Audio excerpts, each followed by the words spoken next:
It's the summer of 1985.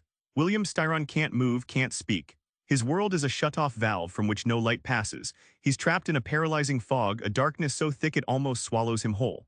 But how did a Pulitzer Prize-winning author celebrated for Sophie's Choice descend into this silent abyss? That's the story he tries to unravel in Darkness Visible. Styron's descent starts quietly but crashes hard. This isn't just sadness, it's a blackout of the soul creeping without warning.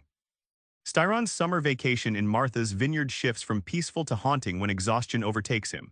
Walking becomes impossible, words desert him. This collapse spirals beyond physical ailments into a crushing mental silence that terrifies and isolates him. It's this striking moment of helplessness that exposes the terrifying grip clinical depression can wield, even over those who seem most in control. Depression isn't just feeling low, it's a prison. Styron describes it like a dark cell building around your mind, thick walls of apathy and despair that block out hope. Imagine being invisible to yourself, trapped in a shadow where even breathing feels like a secret act. This metaphor brings to life a disease often misunderstood, emphasizing how clinical depression immobilizes beyond mere sadness. At the heart of this memoir is a man who writes for a living, yet finds his thoughts shattered. Styron's battle isn't only external but internal, clawing back the will to tell his own story. The payoff? A raw honesty about mental illness that breaks down stigma and gives readers a map through the dark. His voice, nearly lost, becomes a beacon of resilience. Once inside depression's grip, Styron learns the terrifying mechanics of the beast and the obsession that nearly ends him. Styron's mind becomes a fever dream of relentless despair where thoughts circle like vultures. The obsession with ending the pain grows dangerously intense. He recalls moments when the urge to die was an urgent command. These vivid depictions aren't just poetic, they're a candid expose of the suicide grip, the dark tide pulling even the strongest under. The science behind this torment lies partly in chemical imbalances in the brain, a cruel thief of willpower. Styron likens it to a switch flipped off inside him, killing optimism and lighting despair like a firestorm. Understanding this offers an eerie clarity. Depression hijacks the very machinery of mood, leaving sufferers battling an invisible sabotage. In a twist, it's a hospital ward that becomes Styron's lifeline.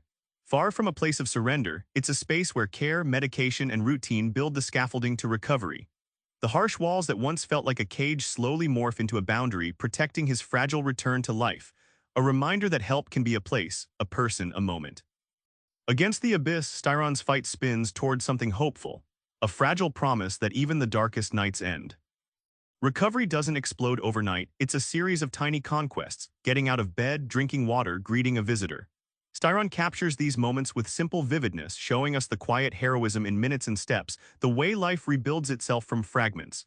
It's a subtle but seismic shift, a testament to human endurance against all odds. Styron's decision to speak out publicly about his depression was groundbreaking. Through his memoir, he tears down the walls of silence and shame.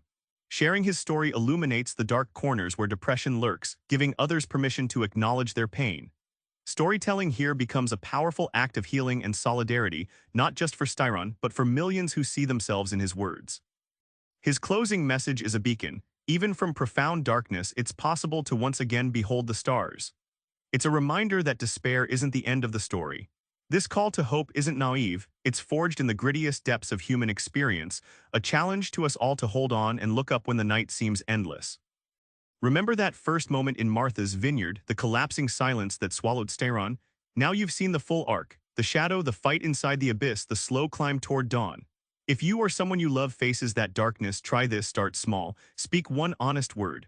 That word could crack open the darkness and help you begin to see the stars again. Subscribe for more book summaries like this one.